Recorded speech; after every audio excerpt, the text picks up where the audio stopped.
So today's topic is meanings and definitions. So first we will be going over uses of language. So to review, there are 4 grammatical sentence types. The first one being declarative, which is making assertions. So you could say Michigan beat Ohio State. The second type is interrogative. So that's when you ask a question. So you could say, did Michigan win? The third type is imperative, and that's when you tell something or someone what to do. So you could say, beat Ohio State. And exclamatory is when you express feelings, like saying, hurrah for Michigan. So to reiterate, sentences can do various jobs at the same time. So if you say, I wonder whether Michigan won, this can ask a question. Or if you say, I want you to throw the ball, this can tell what to do. And if you say Michigan won, this can express feelings of joy. There are also implicit interrogative sentences. Suppose someone argues about the Cleveland River that used to catch on fire. You can see that the Cuyahoga River is polluted from the fact that it can burn. We could make this into an explicit argument. No pure water is burnable. Some Cuyahoga River water is burnable. Therefore, some Cuyahoga River water isn't pure water. One who argues this way also can be, perhaps implicitly, raising a question, directing people to do something, or expressing feelings. So they could be implicitly asking, what can we do to clean up this polluted river? Let's all resolve to take action on this problem. How disgusting is this river? Logic and arguments. So arguments have a wider human context and purpose. We should remember this when we study detached specimens of argumentation. When we do logic, our focus narrows and we concentrate on assertions and reasoning. For this purpose, detached specimens are better. Expressing an argument in a clear, direct, emotionless way can make it easier to appraise the truth of the premises and the validity of the inference. Emotional language. It's good to avoid emotional language when we reason. Of course, there's nothing wrong with feelings or emotional language. Reason and feeling are both important parts of life, but we often need to focus on one or the other for a given purpose. At times, expressing feelings is the important thing, and argumentation only gets in the way. At other times, we need to reason things out in a cool-headed manner. Emotional language can discourage clear reasoning. When reasoning about abortion, for example, it's wise to avoid slanted phrases like the atrocious crime of abortion or Neanderthals who oppose the rights of women. Bertrand Russell gave this example of how we slant language. I am firm, you are obstinate. He is pig-headed. Slanted phrases can mislead us into thinking we've defended our view by an argument, meaning premises and conclusion. When we act, we've only expressed feelings.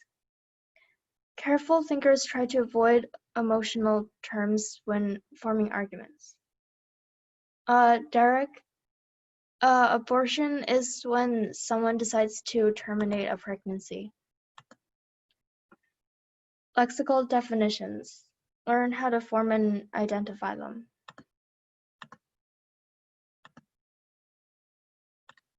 Definition. A definition is a rule of paraphrase intended to explain meaning. More precisely, a definition of a word or phrase is a rule saying how to eliminate this word or phrase in a sentence and produce a second sentence that means the same thing. The purpose of this being to clarify or explain the meaning of the word or phrase. Suppose the person with the cosmic force argument If there's a cosmic force, then there's a God. There's a cosmic force, therefore there's a God. Defines cosmic force as force in the sense used in physics, whose influence covers the entire universe. This makes the first premise doubtful, since then it only means if there's a force, for example gravity, in the sense used in physics, whose influence covers the entire universe, then there's a God. Well, I think that this premise is true. So a definition is a roll of paraphrase intended to explain meaning. Here are two types of definitions. So we have lexical definitions, which explain current usage, and stipulative definitions, which specify your own usage. Here's a correct lexical definition. Bachelor means unmarried man. This claims that we can interchange bachelor and unmarried man in a sentence. The resulting sentence will mean the same as the original, according to the current usage. This leads to the interchange test for lexical definitions. Interchange test. To test a lexical definition claiming that A means B, try switching A and B in a variety of sentences. If some resulting pair of sentences doesn't mean the same thing, then the definition is incorrect. Application of the interchange test. According to our definition of bachelor as unmarried man, for example, these two sentences would mean the same thing. Al is a bachelor. Al is an unmarried man. These do seem to mean the same thing. To refute the definition, we'd have to find two sentences that are alike, except that bachelor and unmarried man are interchanged and don't mean the same thing. Here's an incorrect lexical definition. Bachelor means happy man. This leads to incorrect paraphrases. If the definition were correct, then these two sentences would mean the same thing. Al is a bachelor. Al is a happy man. Restrictions on the application of the interchange test. The interchange test is subject to at least two restrictions. Definitions are often intended to cover just one sense of a word that has various meanings. We should then use the interchange test only on sentences using the intended sense. Thus, it wouldn't be a good objection to our definition of bachelor as unmarried man to claim that these two sentences don't mean the same. I have a Bachelor of Arts degree. I have an unmarried man of arts degree. We shouldn't use the test on sentences where the words appear in quotes. Consider this pair of sentences. Bachelor has 8 letters. Unmarried man has 8 letters. These two don't mean the same thing since the first is true and the second is false. But this doesn't show that our definition is wrong. Lexical definitions in philosophy. Lexical definitions are important in philosophy. Many philosophers, from Socrates to the present, have sought correct lexical definitions for some of the central concepts of human existence. They've tried to define concepts such as knowledge, truth, virtue, goodness, and justice. Such definitions are important for understanding and applying the concepts. Defining good as what society approves of would lead us to base our ethical beliefs on what's socially approved. We'd reject this method if we define good as what I like or what God desires, or if we regarded good as indefinable. We can evaluate philosophical lexical definitions using the interchange test. Socrates was adept at this. Consider cultural relativism's definition of good. X is good means X is approved by my society. To evaluate this, we try switching good and approved by my society in a sentence to get a second sentence.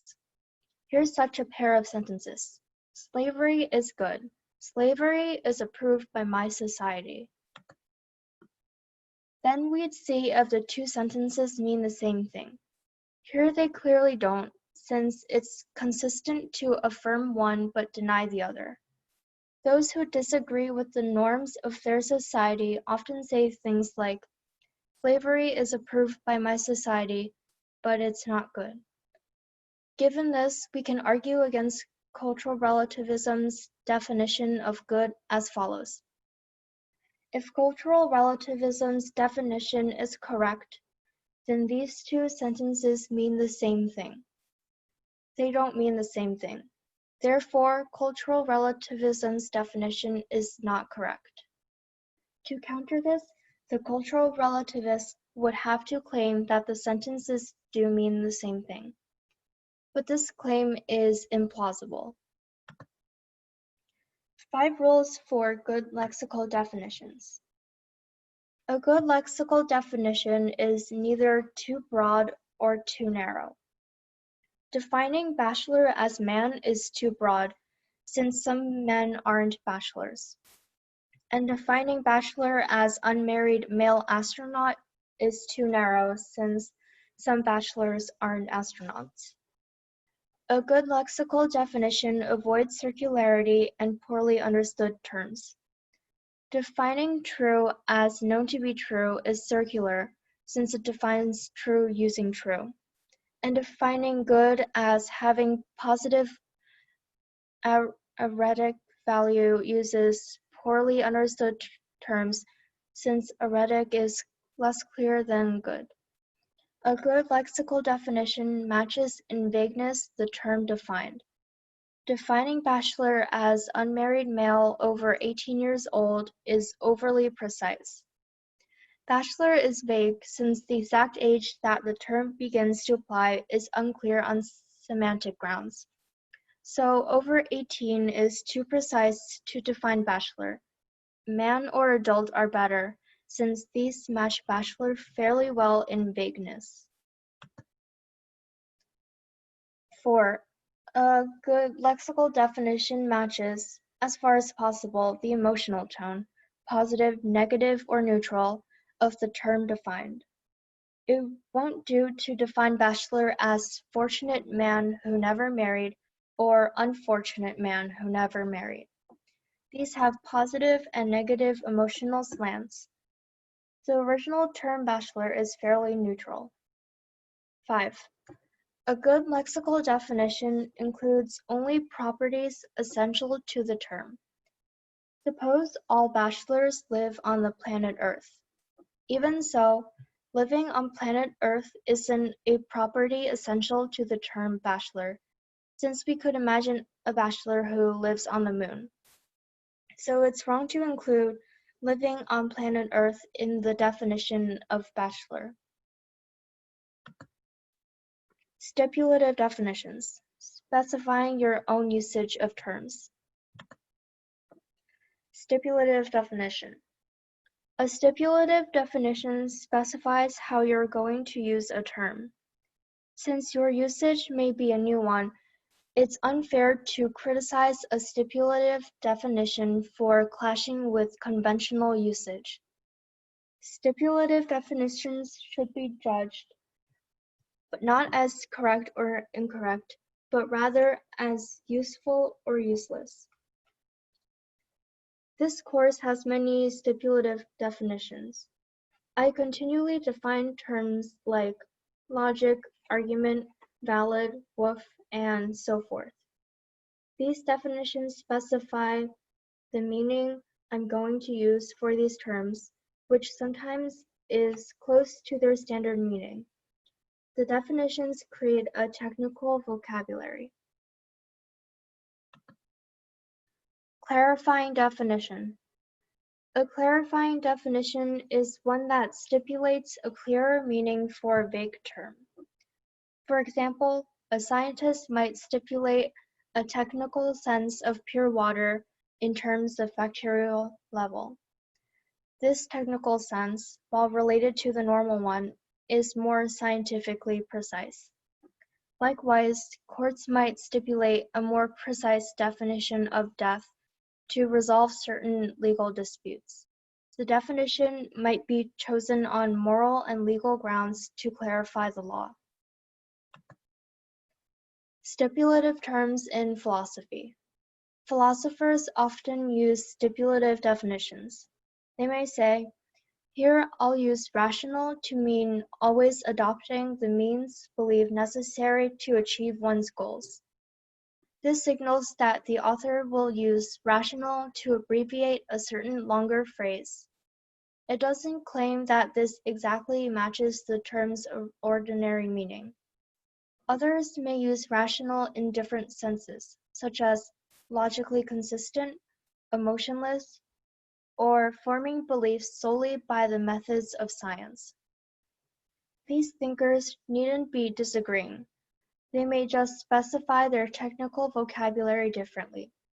We could use subscripts for different senses. Rational 1 might mean logically consistent, and rational 2 might mean emotionless.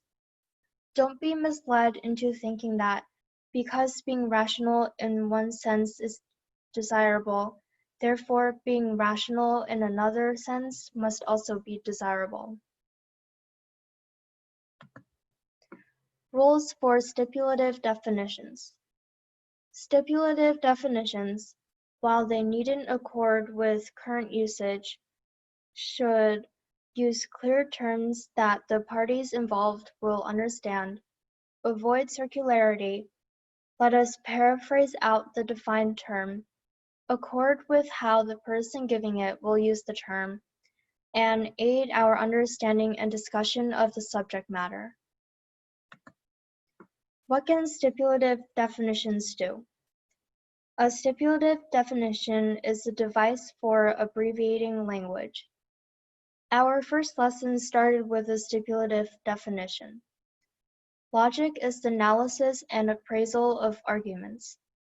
This definition lets us use the one-word logic in place of the 6 words, the analysis and appraisal of arguments. Without the definition, our explanations would be wordier and harder to grasp, so the definition is useful. Stipulative definitions should promote understanding. It's seldom useful to stipulate that a well-established term will be used in a radical new sense. For example, that biology will be used to mean the study of earthquakes. This would create confusion. And it's seldom useful to multiply stipulative definitions for terms that we'll seldom use. But when we keep repeating a cumbersome phrase over and over, a stipulative definition can be helpful. Suppose your essay keeps repeating the phrase, action that satisfies criteria 1, 2, and 3 of the previous section. Your essay may be easier to follow if some short term were stipulated to mean the same as this longer phrase. Definition of woof. Some of our definitions seem to violate the avoid circularity norm. Future lessons in propositional logic will define woofs as sentences constructible using these rules. 1. Any capital letter is a woof. 2. The resulting of prefixing any woof with not is a woof. The result of joining any 2 woofs by and, or if then, or if and only if, and enclosing the result in parentheses is a woof. Clauses 2 and 3 define woof in terms of woof. And the definition doesn't seem to let us paraphrase out the term woof. We don't seem able to take a sentence using woof and say the same thing without woof. Actually, our definition is perfectly fine. We can rephrase it in the following way to avoid circularity and show how to paraphrase out the term woof. With means member of every set S of strings that satisfies these conditions. 1. Every capital letter is a member of set S. 2. The result of prefixing any member of set S with not is a member of set S. And 3. The result of joining any two members of set S by and or if then, or if and only if, and enclosing the result in parentheses is a member of set S. Recursive definition. Our definition of WOOF is a recursive definition, one that first specifies some things that the term applies to, and then specifies that if the term applies to certain things, then it also applies to certain other things. Here's a recursive definition of ancestor of mine, followed by an equivalent non-recursive definition. 1. My father and mother are ancestors of mine. 2. Any father or mother of an ancestor of mine is an ancestor of mine. And the equivalent non-recursive definition is ancestor of mine means member of every set S that satisfies these conditions. 1. My father and mother are members of set S. And 2. Every father or mother of a member of S is a member of S. Explaining meaning. So we will be comparing logical positivism and pragmatism. Abstract and undefined terms. If we avoid circular definitions, we can't define all our terms. Instead, we must leave some terms undefined. But can we explain such undefined terms? One way is by examples. To teach red to someone who understands no language that we speak, we could point to red objects and say red. We'd want to point to different kinds of red objects. If we only pointed to red shirts, the person might think that red meant shirt. If the person understands not, we also could point to non-red objects and say not red. The person, unless colorblind, soon will catch our meaning and be able to point to red objects and say red. This is a basic, primitive way to teach language. It explains a word, not by using other words, but by relating a word to concrete experiences.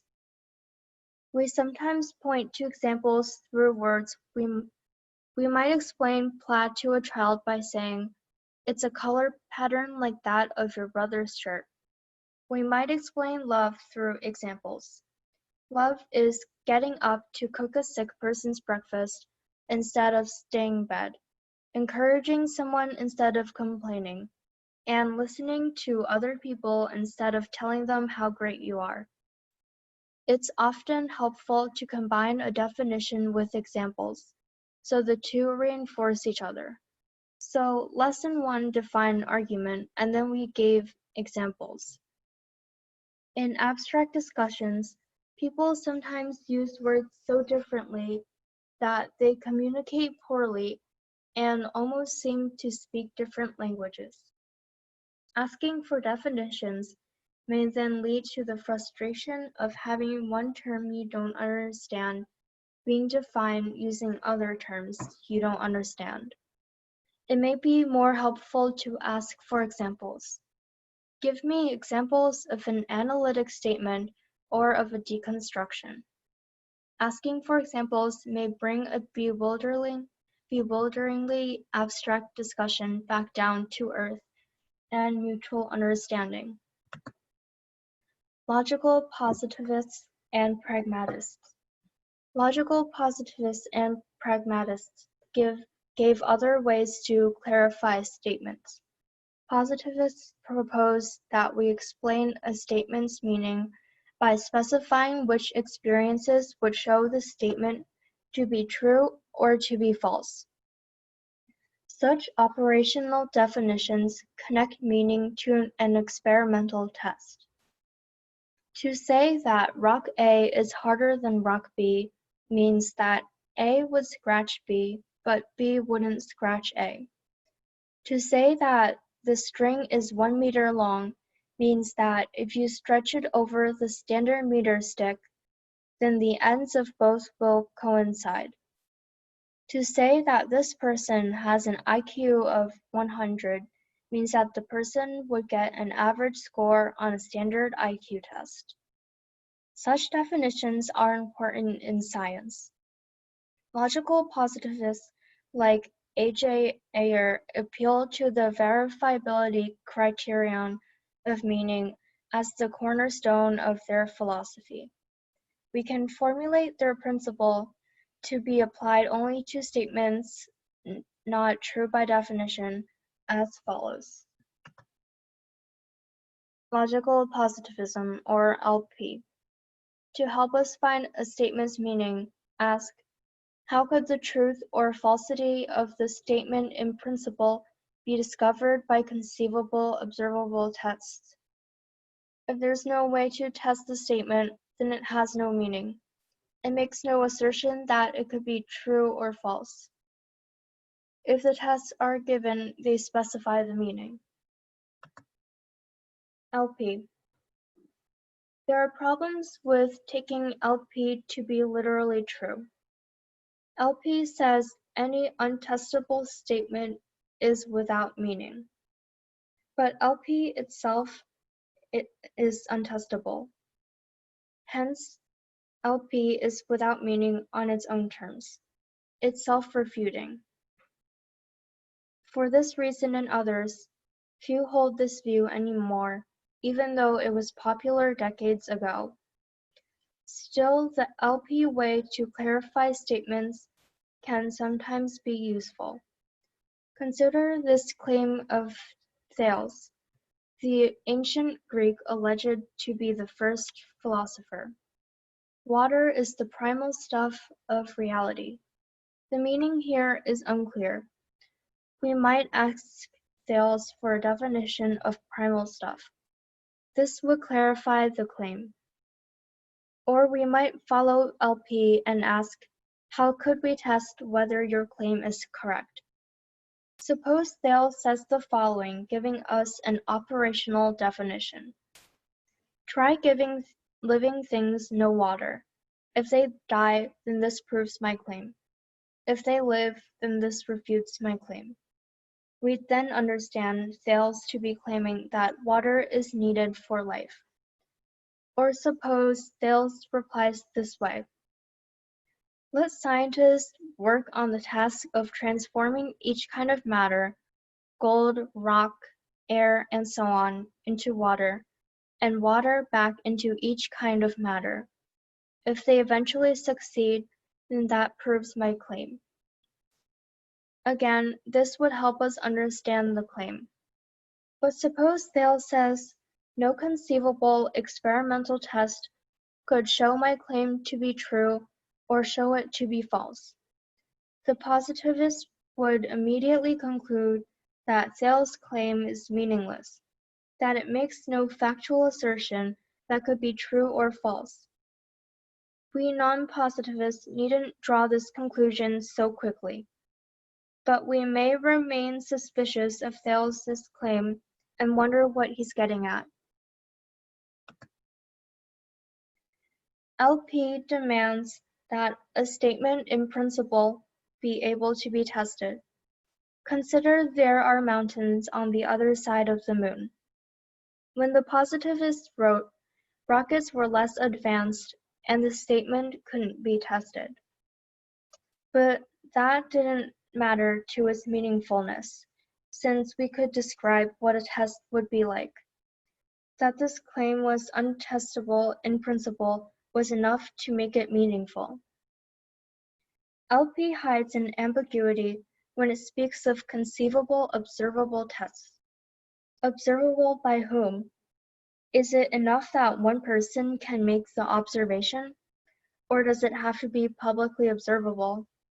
Is a statement about my present feelings meaningful if I alone can observe whether it's true? Historically, most positivists demanded that a statement be publicly verifiable. But the weaker version of the theory that allows verification by one person seems better. After all, a statement about my present feelings makes sense, but only I can verify it. William James suggested a related way to clarify statements. His pragmatism essay suggests that we determine the meaning, or cash value, of a statement by relating it to practical consequences. James's view is broader and more tolerant than that of the positivists. We can formulate his pragmatism principle as follows. Again, it's to be applied only to statements not true by definition. Pragmatism, or PR. To help us find a statement's meaning, ask what conceivable practical differences to someone could the truth or falsity of the statement make? Here, practical differences to someone covers what experiences one would have or what choices one ought to make. If the truth or falsity of a statement could make no practical difference to anyone, then it has no meaning. It makes no assertion that could be true or false. If practical differences are given, they specify the meaning. PR. I am inclined to think that something close to PR is literally true. But here I'll just stress that PR can be useful in clarifying meaning. PR often applies much like the weaker version of LP that allows verification by one person. LP focuses on what we could experience if the statement were true or false, while PR includes such experiences under practical differences. PR also includes, under practical differences, what choices one ought to make. This makes PR broader than LP, since what makes a difference to choices needn't be testable by observation. Hedonism claims only pleasure is worth striving for. LP asks, how could the truth or falsity of hedonism in principle be discovered by conceivable observable tests? Perhaps it can't. Then LP would see hedonism as cognitively meaningless. PR asks what conceivable practical differences to someone could the truth or falsity of hedonism make? Here, practical differences include what choices one ought to make. The truth of hedonism could make many differences about choices. If hedonism is true, for example, then we should pursue knowledge not for its own sake, but only insofar as it promotes pleasure. Ethical claims like hedonism are meaningless on LP, but meaningful on the more tolerant PR. In addition, PR is not self-refuting. LP says any untestable statement is without meaning, but LP itself is untestable, and so is meaningless on its own terms. But PR says any statement whose truth or falsity could make no conceivable practical difference is without meaning. PR makes a practical difference to our choices about beliefs. Presumably, we shouldn't believe statements that fail the PR test, and so PR can be meaningful on its own terms. The importance of finding the cash value of ideas. So we can explain words by definitions, examples, verification conditions, and practical differences. Another way to convey meaning is by contextual use. We use a word in such a way that its meaning can be gathered from surrounding clues. Suppose a person gets getting in a car says, "I'm getting in my seat." We can surmise that "seat" means car. We all learn language mostly by picking up meanings from contextual use. Some thinkers want us to pick up their technical terms in this way. We are given no definitions of key terms, no examples to clarify their use, and no explanations in terms of verification conditions or practical differences. We are just told to dive in and catch the lingo by getting used to it. We should be suspicious of this. We may catch the lingo, but it may turn out to be empty and without meaning. That's why the positivists and pragmatists emphasized finding the cash value of ideas in terms of verification conditions or practical differences. We must be on guard against empty jargon.